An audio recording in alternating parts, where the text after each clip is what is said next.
રાજકોટના ભાજપ અગ્રણી અને પંચનાથ હોસ્પિટલના પ્રમુખ દેવાંગ માકડ, સેક્રેટરી મયુર શાહ, ટ્રસ્ટી સંદીપ ડોડિયાનો ગઈકાલે લીંબડી રોડ પર અકસ્માત થયો હતો. પરંતુ આ અકસ્માતમાં તેઓનો આકસ્મિક બચાવ થયો છે. ગાડીમાં સવાર કોઈને પણ ઈજા પહોંચી નથી. આ ઘટના અંગે મયુરભાઈ જણાવે છે કે અમે ગઈકાલે પૂર્વ મુખ્યમંત્રી સ્વર્ગસ્થ વિજયભાઈ રૂપાણીના પત્ની અંજલિબેનને મળીને ગાંધીનગરથી પરત ફરી રહ્યા હતા.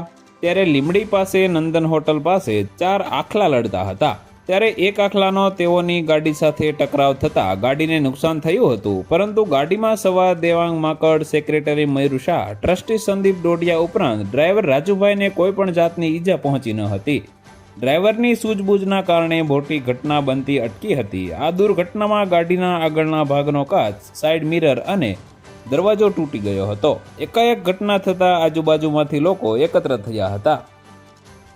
તો વધુ માહિતી મેળવવા માટે ચેનલ સાથે જોડાયેલા રહો. વિડીયો પસંદ આવે તો લાઈક કરી દેજો. ચેનલમાં નવા છો તો સબસ્ક્રાઈબ કરી દેજો.